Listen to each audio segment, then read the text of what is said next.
ॐ अखण्डमण्डलाकारं व्याप्तं येन चराचरं तत्पदं दर्शितं येन तस्मै श्रीगुरुवे नमः। ध्यानमूलं गुरुमूर्ति पूजामूलं गुरुपदं मन्त्रमूलं गुरुवाक्यं मोक्षमूलं गुरुकृपा। ओम। बहुत अच्छे।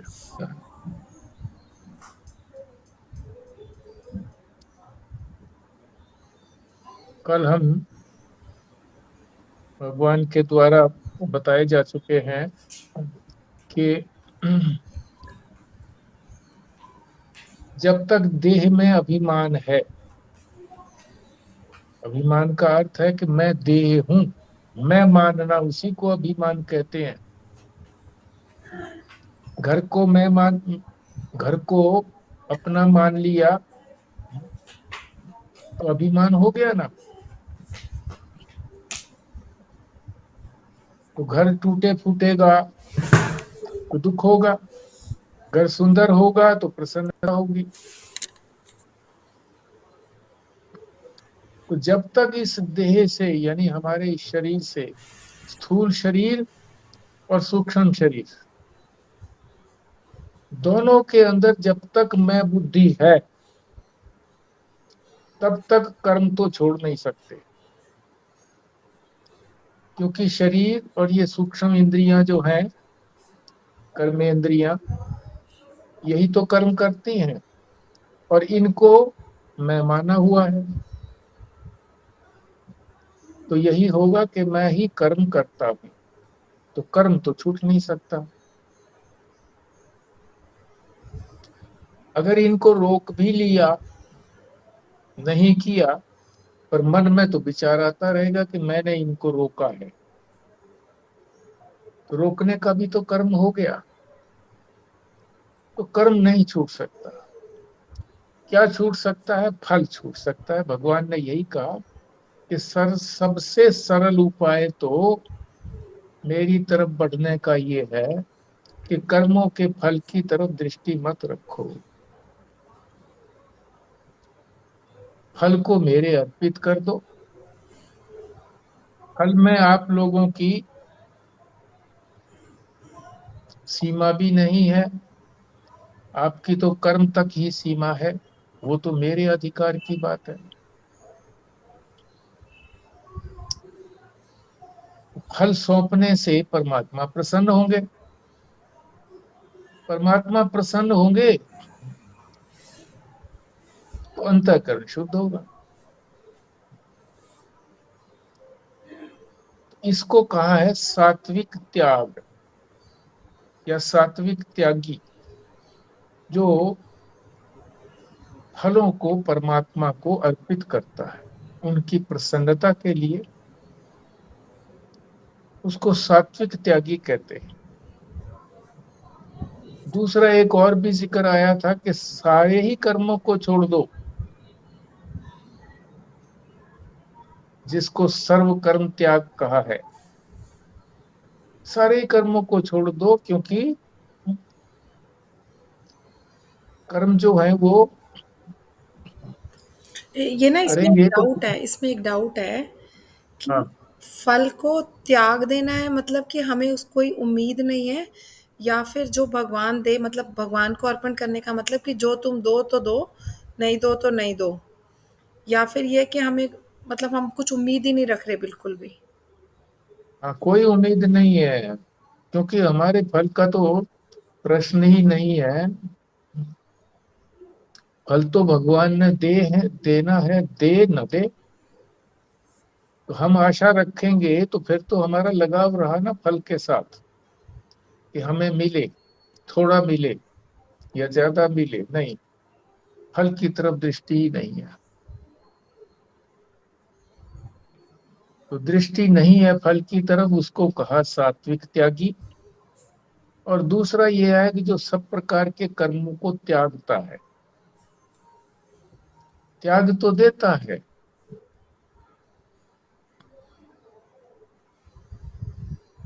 और मान लीजिए वो ठीक से त्याग करता है,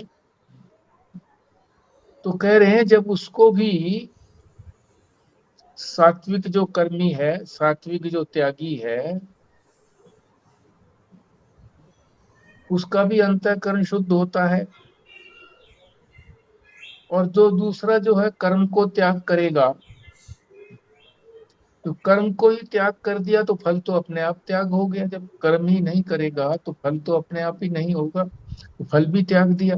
तो दोनों में अंतर क्या हुआ? एक तो सिर्फ फल त्यागी है, एक कर्म त्यागी है, सभी प्रकार के कर्मों को त्याग दिया। और सभी प्रकार के कर्मों को त्यागना, सर्व कर्म संन्यास, ये तो सबसे बाद में बताया है। तब ये दोनों बराबर हो गए, तो फिर सर्व कर्म त्याग क्यों किया जाए? फिर तो सात्विक त्यागी की तरह से फल को ही त्याग दिया जाए, बस उसी से हमारा कल्याण हो जाएगा। तो ये शंका आई है, इसी का जवाब भगवान इस 12वें श्लोक में दे रहे हैं। पाठ: अनिष्टम इष्टम मिश्रम च त्रिविधम कर्मणः फलम भवति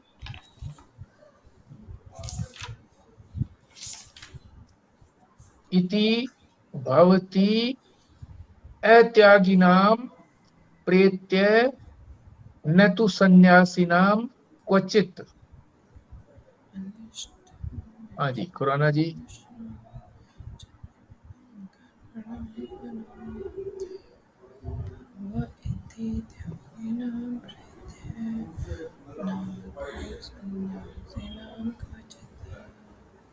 संजीव शर्मा जी। जी। अनिष्टम इष्टम मिश्रम च त्रिविधम कर्मणः फलम भवति अत्यागिनां प्रेतये न तु सन्यासिनां क्वचित्। विमला जी।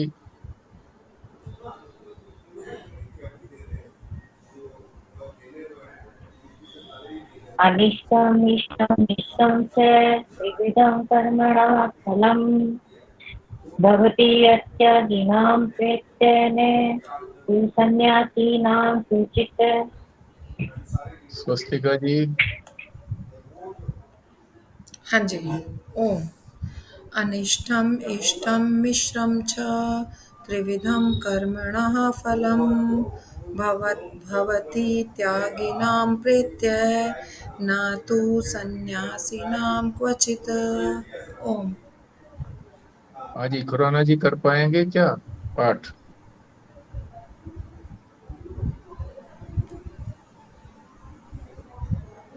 ठीक है, अर्थ समझते हैं। अनिष्टम। ठीक है, कल 2 किलो हो गए थे क्या? 10 और 11 2 हो गए थे। हाँ जी, क्या कह रहे हो? कल 2 किलो हुए थे क्या? 10 और 11। ये तो हो गए थे ना? नहीं, 2 हुए थे क्या? नहीं, कल एक ही हुआ था, 11वां। 11वां हुआ था कल। हाँ, बस 11वां हुआ था।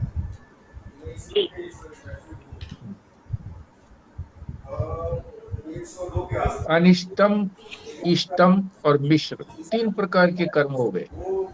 इष्ट, एक तो अनिष्ट हो गए,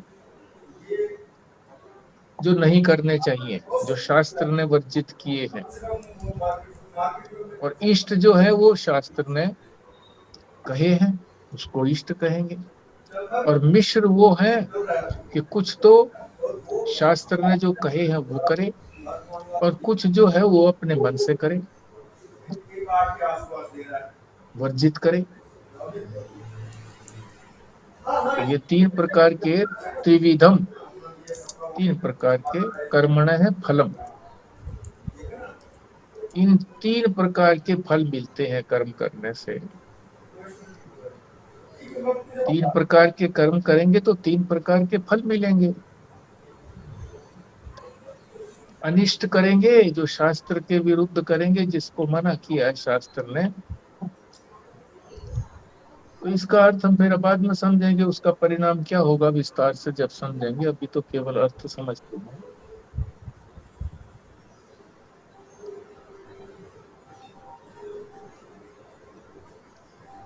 भवति अत्यागिनाम, भवति माने होना, अत्यागिना जो त्याग नहीं करते हैं। क्या त्याग नहीं करते हैं? फल का त्याग नहीं करते, परमात्मा के अर्पित नहीं करते हैं फल, यानी फल की दृष्टि रखते हैं कर्म करते हुए, उनको कहते हैं अत्यागिना, जिन्होंने कर्म फल को त्यागा नहीं है। प्रेत्य, प्रेत्य माने मृत्यु, उनको मृत्यु के बाद क्या स्थिति होती है वो भगवान बताएंगे।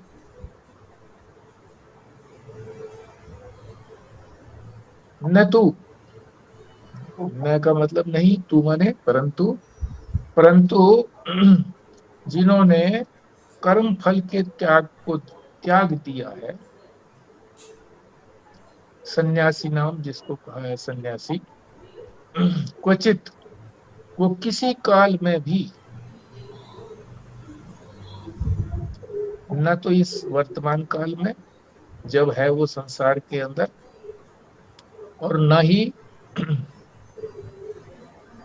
मरने के बाद, किसी काल में भी उसको जन्म नहीं लेना पड़ता। ये इसका 12वें का अर्थ है। अब विस्तार से समझते हैं। तीन ही चीजों को हमने ठीक से समझना है। एक तो अत्यागी को समझना है। अत्यागी, अत्यागी का अर्थ है जिसने फल का त्याग नहीं किया है।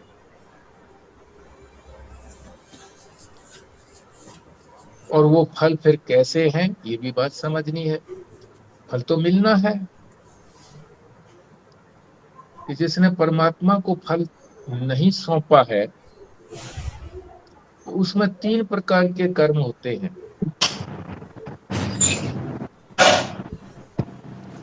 निषिद्ध,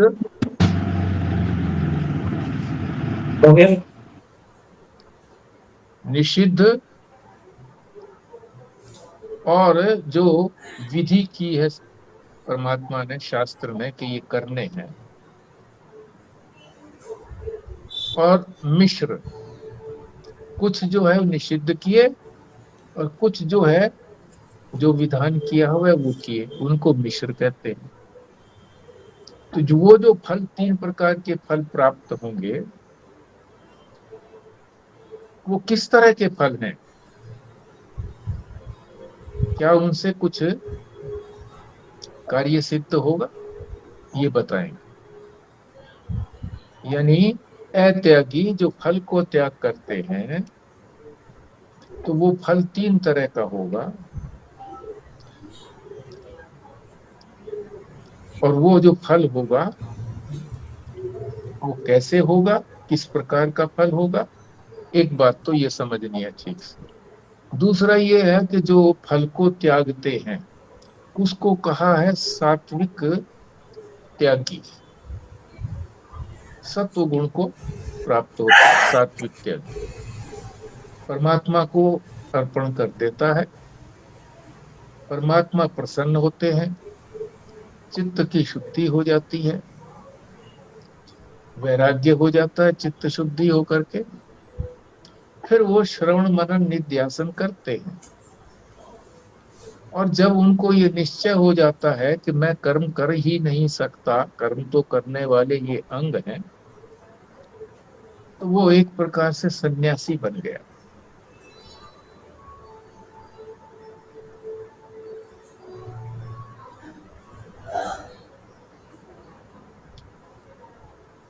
अंतःकरण की शुद्धि के बाद क्या होता है,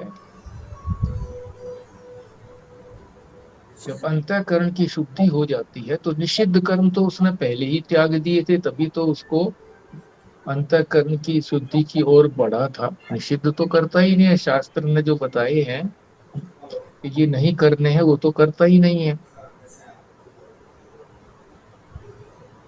और उसकी फल की इच्छा भी नहीं है। फल की इच्छा जब होती है तभी ये होता है कि भाई इसका फल मुझे जल्दी मिले,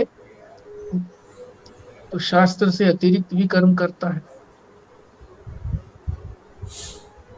तो अनिष्ट कर्म तो वो करता ही नहीं है, यानी निषिद्ध कर्म तो करता ही नहीं है, तो उसको अनिष्ट फल तो मिलता ही नहीं है। और जो इष्ट फल मिलना था, शुभ फल मिलना था, वो तो अर्पित कर दिया परमात्मा को, जिससे परमात्मा ने उसके अंतःकरण को शुद्ध किया और आगे बढ़ा। और ऐसे भी हैं जो इष्ट भी करते हैं और अनिष्ट भी करते हैं, दोनों तरह के। उसको क्या होता है, मनुष्य का जन्म मिलता है, इष्ट और अनिष्ट। क्योंकि अनिष्ट तो किया नहीं, इसलिए नरक में तो जाएगा नहीं। इष्ट उसने छोड़ ही दिया था, इसलिए स्वर्ग में जाने का भी मतलब नहीं है, तो फिर तो वो मनुष्य योनि को ही प्राप्त करेगा। तो ये दो बात तो ये हो गई। एक तो जो फल का त्याग नहीं करता है, और दूसरा वो जो फल का त्याग करता है उसको कहते हैं सात्विक त्यागी। और पहले को बताया था अत्यागी, मतलब उसने त्याग ही नहीं किया, फल का भी त्याग नहीं किया।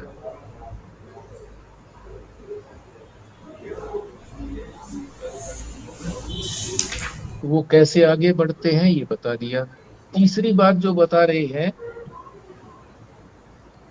जिन्होंने इस बात को समझ लिया है कि आत्मा का शरीर से कोई संबंध है ही नहीं,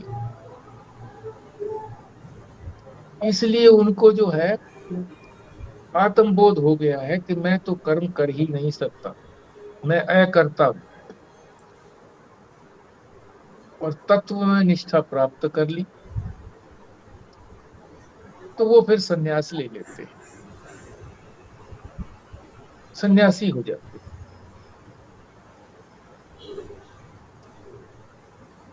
तो सन्यासी जब हो जाते हैं तो मरने के बाद उनको जन्म तो फिर होता ही नहीं है।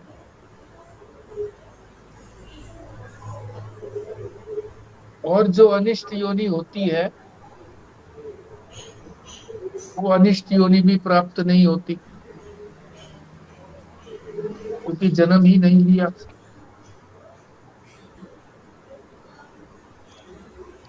और मनुष्य योनि में भी नहीं जाना पड़ता, क्योंकि इस शरीर से संबंध उन्होंने हटा ही लिया कि मैं तो कर्म कर ही नहीं सकता, मैं तो आत्मा हूं।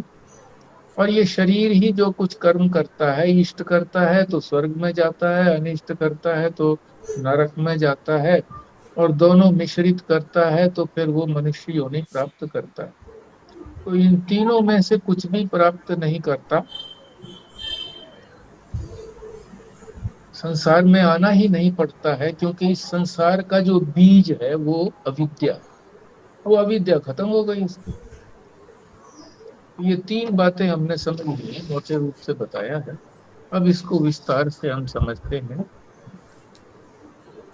पहला है, जिसने फल को त्याग दिया उसको कहते हैं सात्विक त्यागी, परमेश्वर को फल अर्पित कर दिया, ईश्वरार्पण कर दिया।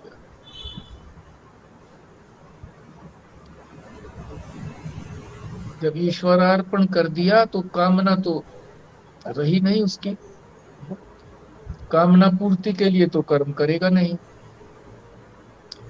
इसलिए कर्म कर रहा है कि ईश्वर प्रसन्न होगा, और ईश्वर जब प्रसन्न होगा तो फिर क्या करेगा, उसके अंतःकरण की शुद्धि कर देगा।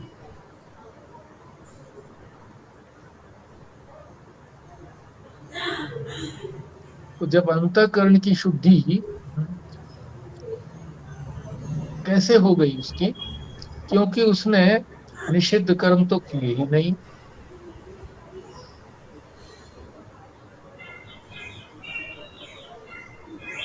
निषिद्ध कर्म आदमी फल की इच्छा से ही गलत काम करता है। फल की इच्छा तो रखी ही नहीं उसने। ऐसा जो कर्म के फल को त्याग करने वाला है, उसको अनिष्ट फल तो मिल ही नहीं सकता, क्योंकि उसने प्रतिषिद्ध कर्म जो शास्त्र ने मना किए हैं उनको तो वो करता ही नहीं है। और जो इष्ट फल मिलना था उसको, वो तो उसने परमात्मा को सौंप ही दिया। सौंप दिया तो उसके अंतःकरण की शुद्धि हो जाएगी। तो वो यदि इस जन्म में अपनी साधना को पूरी नहीं कर पाया, अपने आप को अकर्ता नहीं समझ पाया कि मैं तो कर्ता हूं ही नहीं, कर्म कर सकता ही नहीं हुआ और शरीर पूरा हो गया, तो फिर उसका क्या होगा? क्या उसकी ये साधना व्यर्थ जाएगी? तो कह रहे नहीं, उसका जन्म जो है वो ऐसे योगियों के घर में होगा कि जहां बचपन में ही वो इस मार्ग में लग जाएगा, क्योंकि वो योगी उसी मार्ग में लगे हुए हैं, माता पिता परिवार।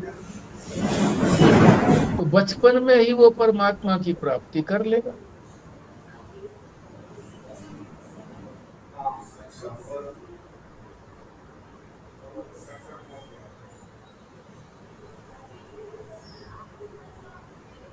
और यदि वो अपनी साधना पूरी कर पाया, अंतःकरण शुद्धि के बाद क्या स्टेप होता है? वैराग्य हो जाता है। क्यों वैराग्य हो जाता है? कि उसकी फल की इच्छा रही नहीं। जो फल विषयों से प्राप्त होना था, संसार से फल मिलना था, उसको उसने विवेक से जान लिया कि ये जो फल है ये मेरे काम के नहीं है। तो उसने उसको तरफ दृष्टि ही नहीं है उसकी।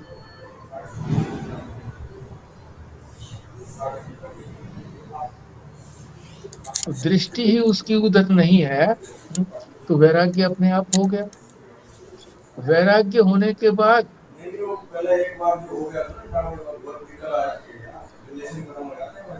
फिर जो भी कर्म बताए गए हैं, सन्यासियों के जो कर्म बताए गए हैं, उन कर्मों को करता है। उन कर्मों को हम जब सन्यासी का प्रश्न आएगा तभी करेंगे। अभी तो हम सात्विक त्यागी की बात की है। और जो अत्यागी है, पहले हमें अत्यागी की बात समझनी चाहिए थी। तो अत्यागी क्या करता है? यानी फल की भी त्याग नहीं करता। कर्म तो करता है पर फल को भी परमात्मा को अर्पित नहीं करता है। तो उसको 3 प्रकार का फल मिलता है। एक अनिष्ट,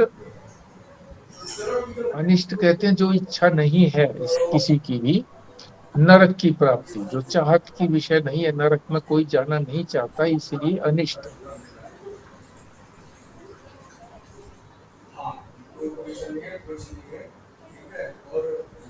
नरक में नहीं गया, थोड़ा बहुत पुण्य किया होगा उसने मामूली सा, तो उसे पशु पक्षी आदि शरीरों की प्राप्ति होगी।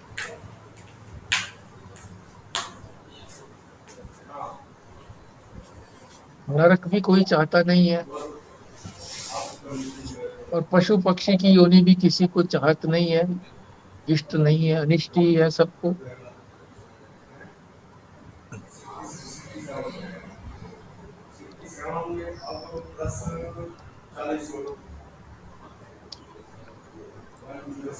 इष्ट फल किसको कहते हैं? जो सबकी चाहत की वस्तु है कि स्वर्ग में जाएंगे, सुख भोगेंगे, फल का सुख भोगना चाहते हैं। स्वर्ग आदि जो लोग हैं, और भी कई लोग हैं जहाँ सुख की ही प्राप्ति होती है। सब प्रकार के सुख उपलब्ध होते हैं, वो किनको प्राप्त होंगे? जो केवल शास्त्र में बताए हुए कर्म करेगा, उसको तो इष्ट लोक की प्राप्ति होगी, यानी स्वर्ग की प्राप्ति होगी।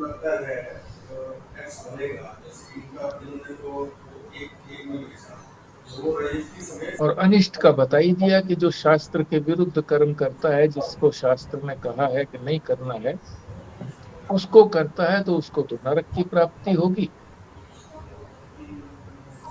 या पशु पक्षी कीट पतंग की योनि प्राप्त होगी। अब तीसरा रह गया मिश्र, जिसने कुछ जो है तो शास्त्र के अनुसार कर्म किए, और कुछ शास्त्र ने जो निषिद्ध किए हैं उसको किया। जैसे शास्त्र ने बताया कि सवेरे उठ करके गंगा स्नान करो, मान लीजिए गंगा के किनारे है, वो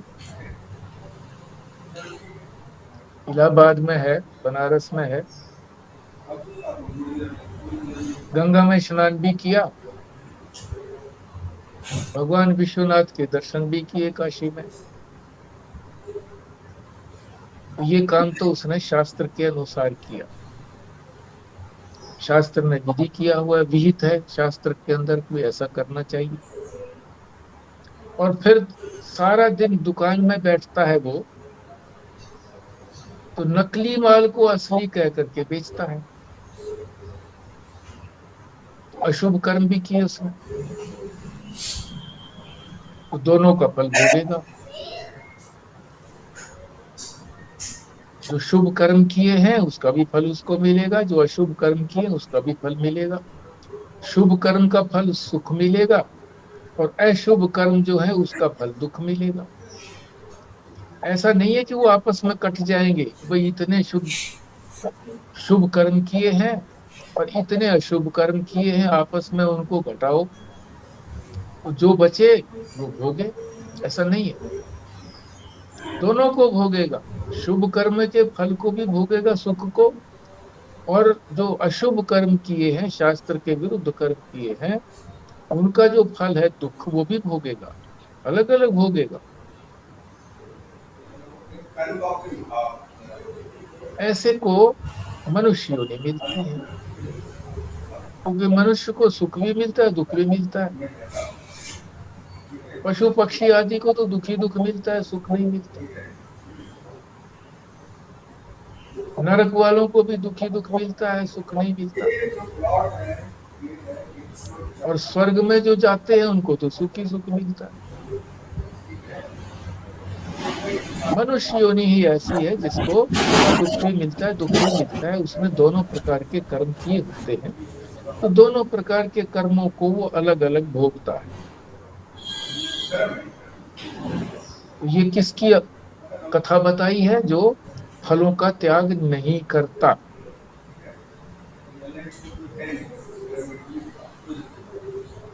तो जो भी फल मिलते हैं,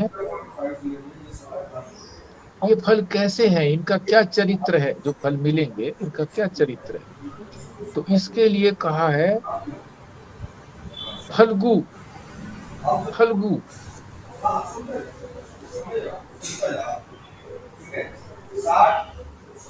फल्गु कहते हैं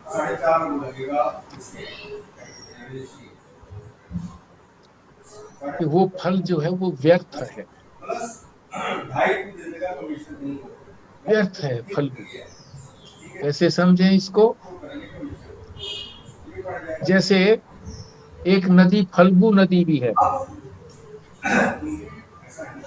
बिहार के अंदर तो ऐसी बहुत सी फल्गु नदियां हैं, शायद हरिद्वार में भी है, कुरुक्षेत्र में भी है फल्गु नदी, जिसमें पानी नहीं रहता, सूखी रहती है, खोदो भी तो थोड़ा सा पानी निकलेगा।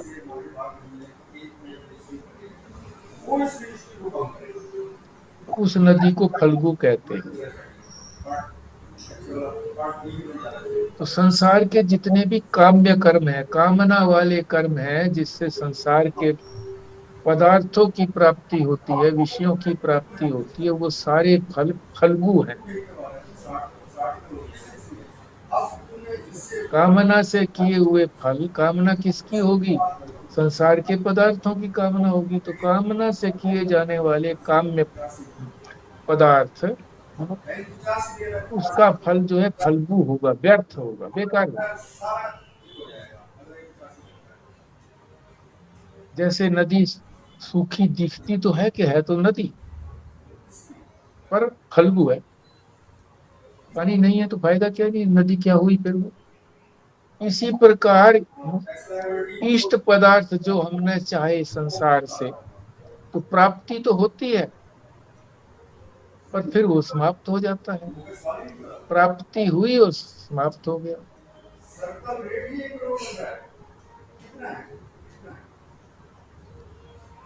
जो अनिष्ट फल हैं, नरक आदि मिले, कुछ समय तक तो दुख देते हैं, फिर खत्म हो जाते हैं।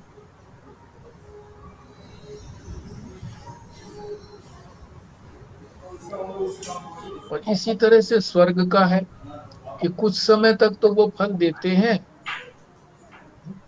सुख देते हैं, फिर चले जाता है, सुख चला जाता है, खत्म हो जाते हैं। तो ना तो दुख स्थायी है, नरक का दुख, और न स्वर्ग का सुख।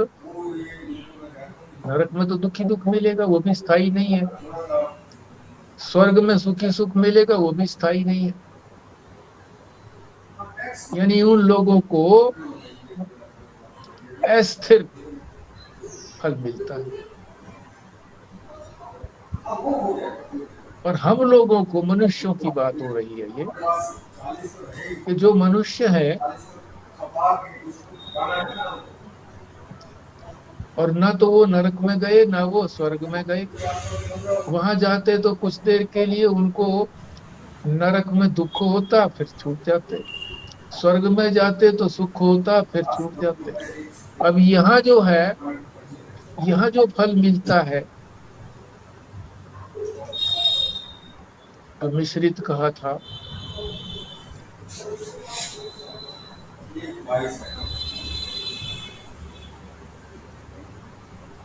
वो तो बिल्कुल अस्थाई है। वही पदार्थ जो सुख दे रहा था, थोड़ी देर में वही का वही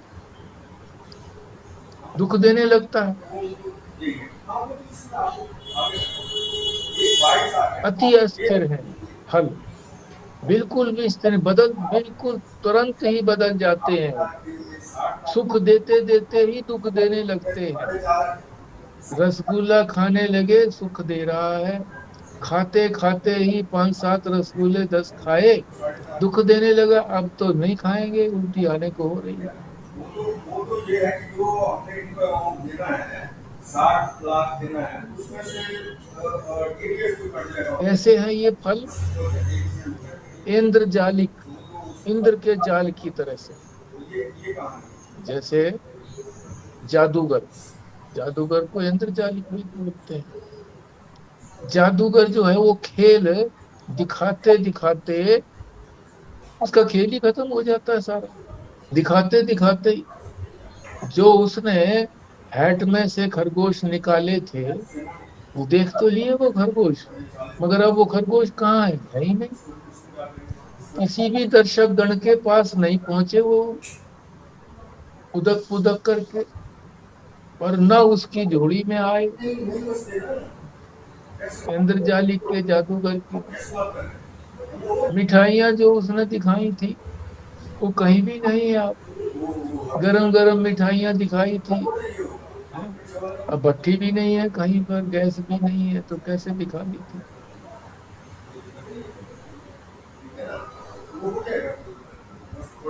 तुरंत खेल को समेट लेता है जादूगर। इसी तरह से ये जो सारा संसार है, इसके जो फल हैं, ये माया से है, अविद्या से है। संसार के चरित्र को हमने जाना नहीं है, इसीलिए हमको ये लगते हैं कि ये सुख देने वाले हैं। पर जब हमको अनुभव होता है कि ये सुख देते देते दुख दे दिया, बेटा उत्पन्न हुआ, सुख देते देते एक्सीडेंट हो गया, गंभीर बीमारी हो गई, कैंसर जैसी, दुख ही दुख दे रहा है, सुख देते देते दुख देने लग गया। तो ये तीनों प्रकार के जो सुख बताए हैं, इष्ट, अनिष्ट और मिश्रित, ये तीनों फल्गु हैं, व्यर्थ है इनका फल देना। ना तो ये सुखी दे सकते हैं, ना दुखी, दुख तो कोई चाहेगा ही नहीं, और सुख भी स्वर्ग का हमेशा के लिए नहीं देते, बदल जाता है। और यहाँ तो तुरंत ही देखते देखते ही बदल जाता है। जो मनुष्य योनि में मिश्रित करते हैं, मिश्रित फल मिलते हैं कि शुभ कर्म भी किए शास्त्र के अनुसार, और अशुभ भी कर्म किए जो शास्त्र में वर्जित किए हैं, तो मिश्र फल मिलता है। तो ये तो तुरंत बदल जाता है।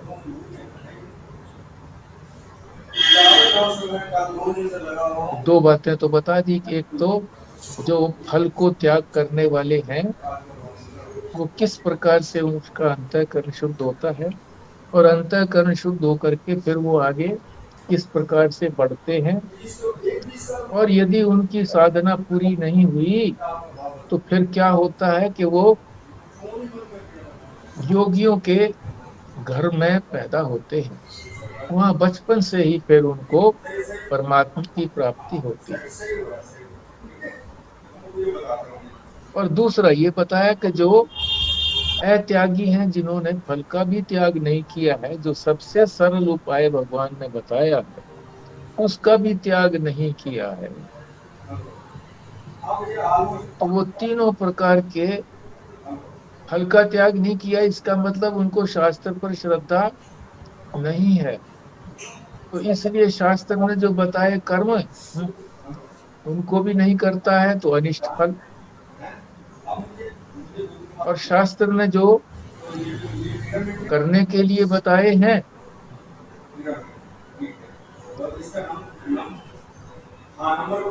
उनको यदि वो कर भी लेता है किसी समय में,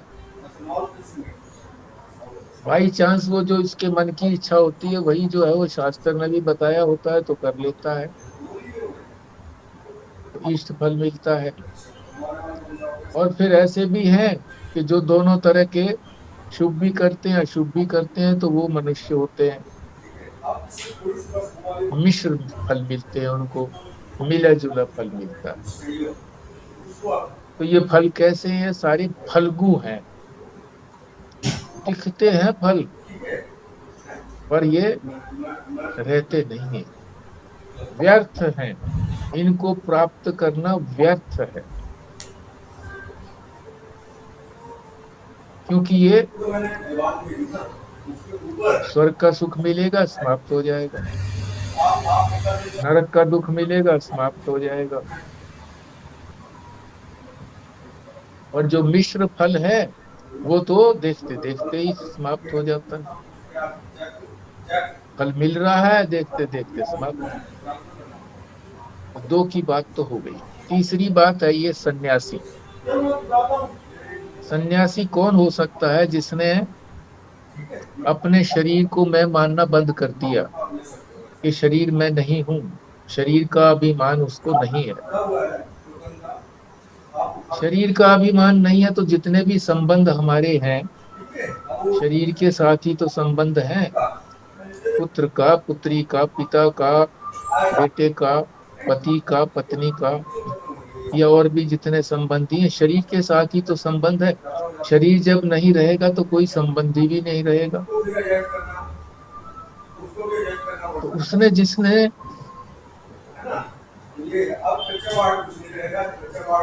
अपने आप को शरीर से अलग कर लिया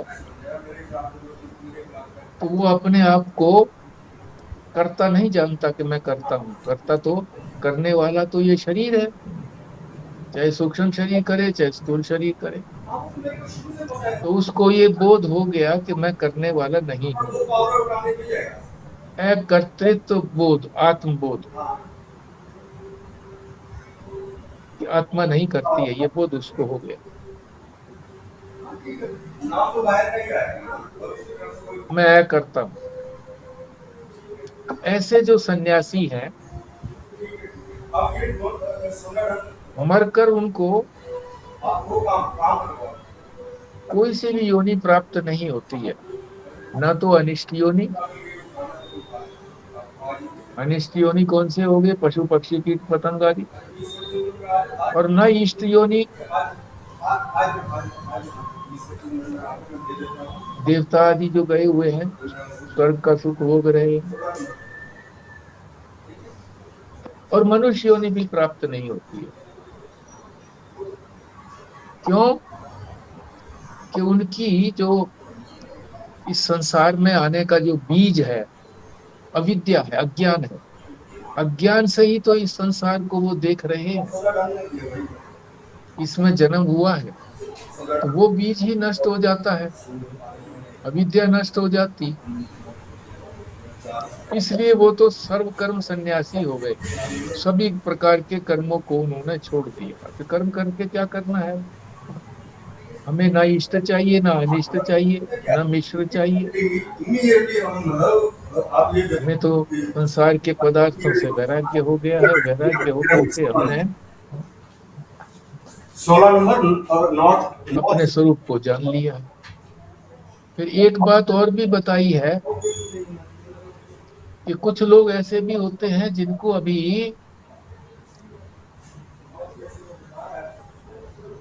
अकर्तापन का बोध नहीं हुआ है कि मैं करता नहीं हूं। ये बात उनको निश्चय नहीं हुआ है कि मैं कुछ करता नहीं हूं, पर वो संन्यास ले लेते हैं। ऐसे लोगों को विविदिशा सन्यासी कहा जाता है। विविदिशा यानी वो इच्छुक हैं और कोई उनकी इच्छा नहीं है। क्या इच्छा है उनकी? कि परमात्मा की ही प्राप्ति करें। हाँ, आपने विविदिशु मुमुक्षु, सन्यासी, हाँ, मुमुक्षु बताया था आपने लास्ट। मुमुक्षु है। तो उनको दूसरा शब्द है विविदिशा, विविदिशु, विविदिशु। थोड़ा सा अंतर है मुमुक्षु में और इसमें। मुमुक्षु जो है वो तो मुक्त होना चाहता है। किससे? इस संसार के बंधन से छूटना चाहता है। और ये जो विविदिशु है, इसने संसार बंधन को तो छोड़ दिया है, आगे परमात्मा की प्राप्ति करना चाहता है। इसलिए वो संन्यास ग्रहण करता है। पर ये कर्म नहीं छोड़ता। कौन से कर्म नहीं छोड़ता? क्योंकि उसने अभी सारे कर्म तो छोड़े नहीं है। कौन से कर्म छोड़े हैं? जिनसे संसार की प्राप्ति होती है, वो कर्म तो उसने छोड़ दिए। तो संसार के फलों की प्राप्ति के लिए जो कर्म है कामना वाले, वो तो छोड़ दिए उसने। अब वो जो है कौन से कर्म करता है? जो शास्त्र ने उसको विधान किया है। क्या करेगा? जप करेगा। किसका जप? प्रणव जप, ओमकार का जप करेगा। ओम। ऐसे विविदिशु के लिए ओम का जप बताया है कि ओम का जप करिए। क्योंकि उसने सारा संसार अपना जला दिया है, संन्यास ले लिया है, आग के समान वस्त्र पहन लिए हैं और वो परमात्मा को प्राप्त करना चाहता है। एक तो प्रणव का, ओमकार का जप करेगा, फिर श्रवण भी करेगा, शास्त्र का श्रवण करेगा, उपनिषद का श्रवण करेगा, गीता का श्रवण करेगा। और भी शास्त्र में अनेक विधियां हैं। शास्त्र ने यह भी कहा है कि आत्मा, उपनिषद ने कहा है, आत्मा वह अरे दृष्टव्य, श्रोतव्य, मंतव्य, निध्यासितव्य। ये मंत्र है। क्या है? अरे आत्मा जो है वो तो दृष्टव्य है, देखने के योग्य है। देखने की बात नहीं कह रहे, देखने के योग्य है। और वो कैसे देखा जाएगा? श्रोतव्य, श्रवण करने से। मंतव्य, मनन करने से। जो सुना हुआ है उसका 100 गुना मनन करे। 1 गुना सुना हुआ है, 1 घंटा सुना हुआ है, तो 100 घंटे उसका मनन करे। और मनन का अर्थ क्या होता है? कि युक्तियों से उसको बुद्धि में दृढ़ करे कि हाँ, बात ऐसी है, निश्चय हो जाता है उसको। निश्चय करने के लिए वो मनन करता है। फिर जब निश्चय कर लिया, तत्व का पता लग गया, निश्चय हो गया, फिर उसी तत्व में बैठना है। उसको कहते हैं निधिध्यासितव्य। तो ये मंत्र उपनिषद में कहा है, आत्मा वाह, अरे दृष्टव्य, श्रोतव्य, मंतव्य, निधिध्यासितव्य। आत्मा, आत्मा अरे देखने के योग्य है, दृष्टव्य है, साक्षात्कार करने के योग्य है, अपरोक्ष करने के योग्य है। इसके लिए क्या करना है? श्रोतव्य, श्रवण करो शास्त्र का, उपनिषद का, वेद का, गीता का। फिर मंतव्य, मनन करो 100 गुना। और फिर निधिध्यासितव्य, निश्चय हो गया तो फिर उसका फिर 1000 गुना हो गया। 1 घंटे का 1000 घंटे तक उसमें बैठे रहो। क्यों? कि जो पूर्व जन्म के जो कर्म हैं उनकी कभी कोई हवा आती है ऐसी, और फिर उसको डिगाती है। डिगाती है तो फिर वो अपने स्थान पर बैठ जाता है। बार बार डिगता है, फिर बैठता है। तो 1000 घंटे तक जब ऐसा करता है तो फिर उसकी स्थिति ऐसी हो जाती है कि वो डिगता भी नहीं है। और वो हवा कब आती है? जब वो व्यवहार में उतरता है। तो व्यवहार में उतरेगा तो फिर वो डिगेगा नहीं। तो ये बताया कि जो विविधिषु है उसके लिए भी विधान किया है कि वो क्या करे। और भी कई बातें उसके लिए विधान की गई है विविधिषु के लिए।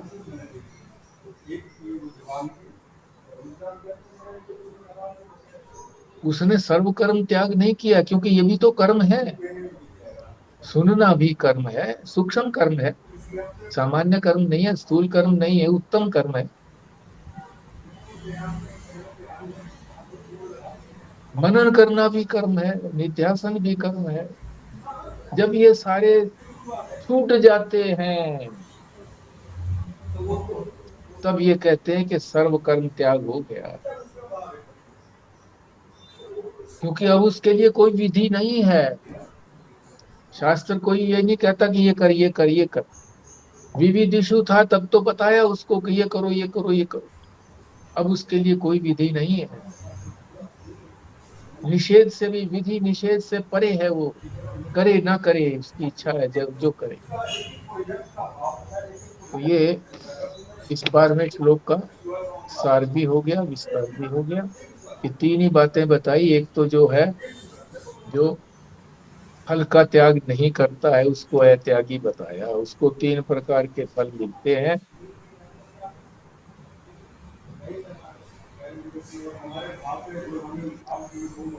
शुभ, अशुभ और मिश्रित। और वो फल कैसे हैं? वो फल्गु है, व्यर्थ है, उनसे कोई लाभ होने वाला नहीं। और दूसरा बताया, जो फल का त्याग करते हैं, सात्विक कर्मी, सात्विक त्यागी,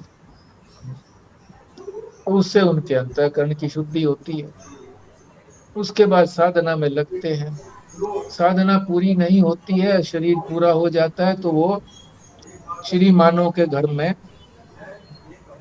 योगियों के घर में पैदा होते हैं। तो बचपन में ही उनको परमात्मा प्राप्ति हो जाती है।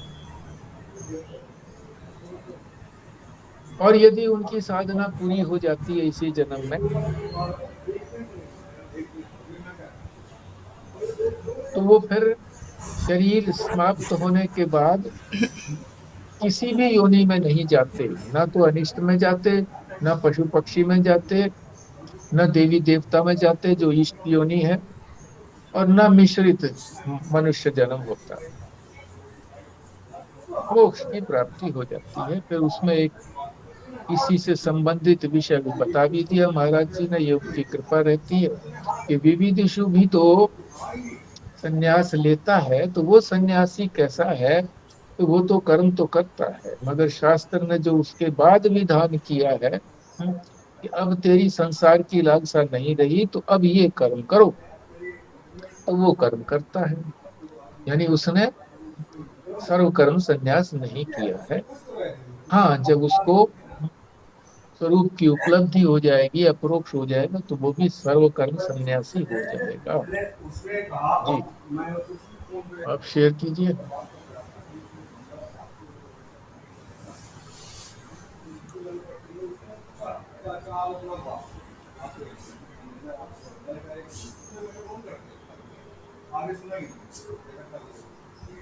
ये जो आपने जैसे बताया ना सर्व फल त्याग, तो आपने इसके बाद ये भी बोला था कि उसका जो है अगर वो फल का त्याग करता है तो उसका अंतःकरण शुद्ध हो जाएगा। हाँ मैं फिर वही सोच रही थी कि क्यों शुद्ध हो जाएगा, तो फिर यही समझ आया कि एक बार पहले भी डिस्कशन हुआ था कि निष्काम कर्म जब हम करते हैं, मतलब कोई कामना नहीं है हमारी, कोई भी फल की इच्छा नहीं है, तो फिर वो अंतःकरण शुद्ध हो ही जाता है, क्योंकि फल की वजह से ही तो हम इस चक्र में पड़ते हैं, जो भी राग द्वेष और बाकी सब चीज़ें हैं। तो अगर फल की कामना नहीं है, इसका मतलब हम जो भी कर्म तो कर रहे हैं पर वो निष्काम कर्म है, तो फिर कुछ कुछ भी इसके अंदर विकार आएगा ही नहीं अंतःकरण में, हाँ, और ठीक फिर बात वो है, शुद्ध मतलब हो फल की जाएगा। तरफ दृष्टि नहीं है। हाँ, तो इसको निष्काम कर्म से भी हम रिलेट कर सकते हैं। हाँ, वही निष्काम कर्म से कर्म तो relate। कर ही रहा है क्योंकि वो पर फल की इच्छा नहीं है, तो कामना नहीं है उसको कुछ, बस। कामना नहीं है तो उसको विक्षेप नहीं होगा। संसार के पदार्थों की कामना नहीं है, फल की कामना नहीं है, तो राग द्वेष भी नहीं होगा। राग द्वेष हमको संसार के पदार्थों की प्राप्ति से ही होता है कि वो इतना अमीर हो गया, मैं इतना गरीब हूँ। वो बलवान है, मैं कमजोर हूँ, 100 तरह की बातें हैं। इसमें जो है ना द्वंद रहता है, संसार के अंदर दो चीजें रहती हैं, तो उसी द्वंद में जूझता रहता है। ठीक है।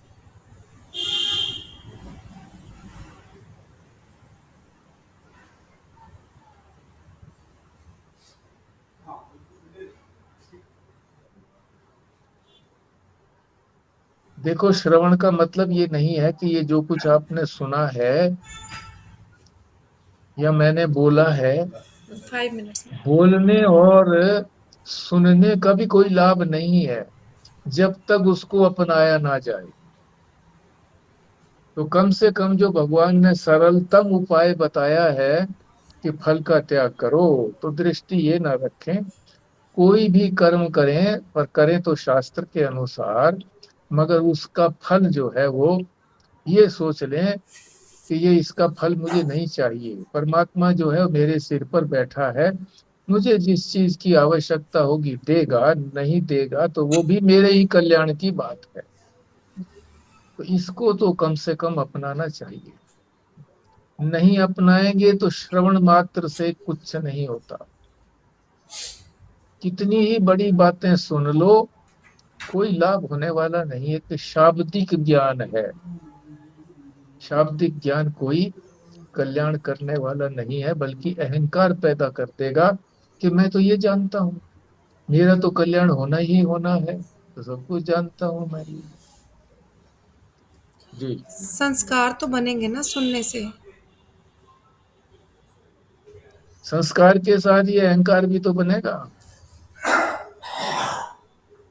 समझ तो लिया उसने, समझने का तात्पर्य ये है कि तात्पर्य अवधारण, जो उस चीज को धारण कर लिया, बिना धारण किए कर्म का कोई लाभ नहीं है।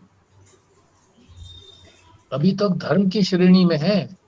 जब हम धर्म, जब कर्म जब कर्म करेंगे तब हम धर्म की श्रेणी में आएंगे। अभी तो धर्म की श्रेणी में भी नहीं है। धर्म और कर्म एक ही चीज होती है। तो कर्म को करोगे तो धर्म होगा।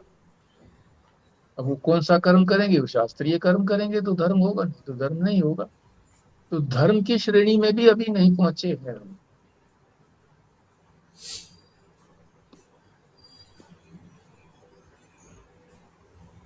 हम जो अपने आप को धार्मिक कहते हैं, किसी का बुरा नहीं करते जी, सब भला करते हैं, ये करते हैं, वो करते हैं, ये भी कोई धर्म में थोड़े पहुंचे हैं अभी है। ये तो है नहीं, ये तो नैतिकता से की बात समझ में आई है बस। चाहे वो समझ में शास्त्र से आई है, चाहे वो परिवार के संस्कारों से वहां पे जन्म लिया तो समझ में आई है, चाहे जो समाज है वो इस तरह की चीजों को नहीं चाहता तो इसलिए। अगर कल को ये हो जाए कि भाई समाज तो देखता ही नहीं है, एक बार पंजाबी महात्मा ने कहा था कि तुसी जे ਤੁਹਾਨੂੰ एक ऐसी कोई वो चमत्कार मिल जाए कि भाई तुम दूसरों को तो देख सको और तुम्हारे को कोई ना देख सके, फिर तुम क्या करते हो, तब पता लगेगा तुम कितनी अनीति करते हो, क्योंकि तुम्हें तो कोई देखने वाला है ही नहीं। तुम सबको देखते हो तो कितनी अनीति करते होगे, तब पता लगेगा तुमको।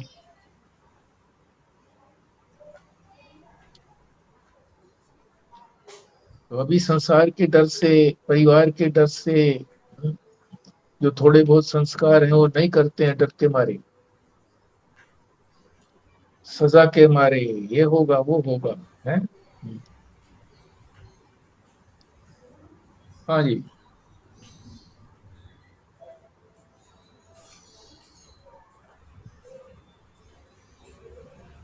जो भी श्रवण किया जाए यहाँ पर, हाँ जी बोलिए।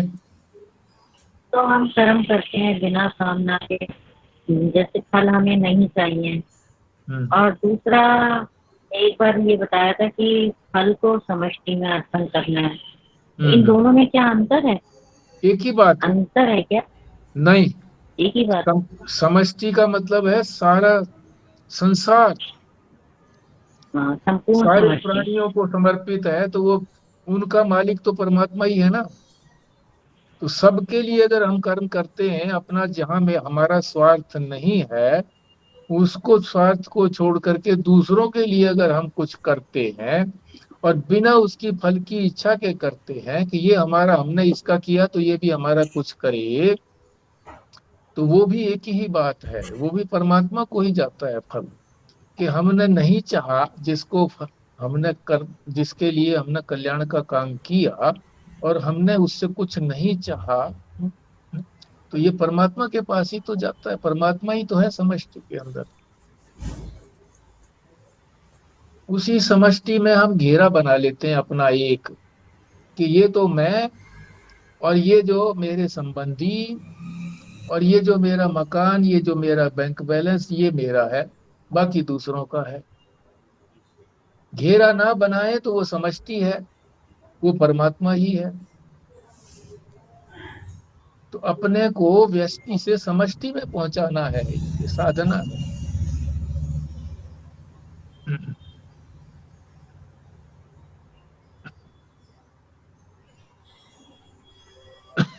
तो कम से कम 15-20 मिनट, आधा घंटा जो ये जो सुना है। मदद और दान में जैसे अंतर है, हाँ जी।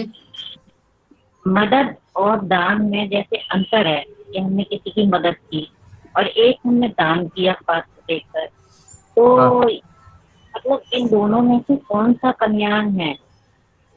देखो दान श्रेष्ठ है। दान तो हम उसको करते हैं जो श्रेष्ठ है, जिसको हम सम्मान करते हैं, और जी मदद जी। जो है हम उसकी करते हैं जो हमारे से निम्न होता है, कि भाई इसके पास ये नहीं है तो मैं इसकी मदद कर दूं। वो तो एक प्रकार से दया हो गई, जो पहले डिस्कस हो चुका है, दया और दान में अंतर है। मदद तो दुखी देख तो करके श्रेष्ठ करते हैं, दान, श्रेष्ठ है दान दान। ही श्रेष्ठ है, कल्याण तो इन दोनों में से कल्याण तो श्रेष्ठ नहीं है ना। दोनों ही करने चाहिए, जहां हम किसी को दुखी देखें तो उसकी मदद करें, और जहां जो है जी। दुख की बात नहीं है, हमारी श्रद्धा है, उसको दान दें। हाँ जी भैया, हाँ जी, आ गए आ गए।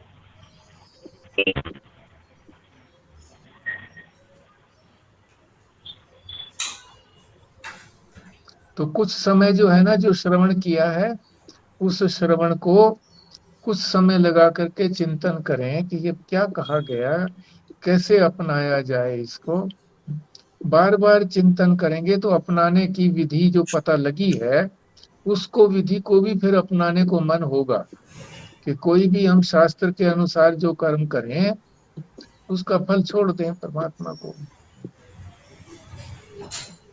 स्नान आदि करते हैं क्योंकि शास्त्र ने बताया है कि स्नान आदि प्रातः काल करिए, तो प्रातः काल भोर भोर में ही सूर्य उदय से पहले ही स्नान करें। तो ये सोच लें कि भाई ये इसका फल मुझे, शरीर की शुद्धि तो अपने आप ही होगी। मेरी शुद्धि से तात्पर्य नहीं है कि जो परमात्मा को ही इसका फल, क्योंकि मैं परमात्मा ने आज्ञा दी है इसलिए कर रहा हूँ, इसीलिए उसकी प्रसन्नता के लिए मैं ये स्नान कर रहा हूँ।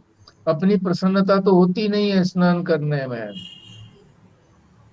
इसी तरह से जप का है, ध्यान का है, स्तोत्र पाठ आदि का है, सबका इसी तरह से, स्वाध्याय का भी इसी तरह से है। अपने अपने स्वार्थ के लिए, अपनी प्रसन्नता के लिए, अपने मनमानी तो हम सारा दिन करते हैं, सुबह से लेकर के शाम तक। पर अगर मान लीजिए आधा घंटा भी हमने सवेरे कर लिया तो उससे पूर्ति नहीं होती, बैलेंस तो उधर ही पलड़ा भारी रहता है, संसार की तरफ ही। ये पलड़ा तो ऊपर ही उठा रहता है। तो समय को धीरे धीरे थोड़ा थोड़ा इसमें बढ़ाते चले जाएं।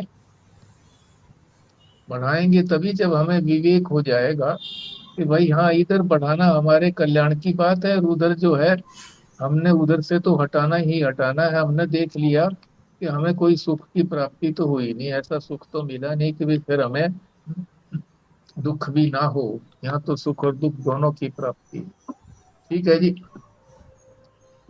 पूर्णाहुति के लिए स्वस्तिका जी आप करिए।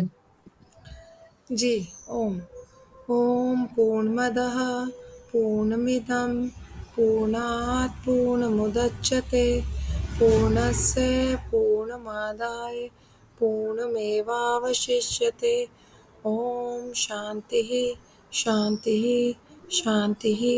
ओम नारायण। नारायण। नारायण। नारायण।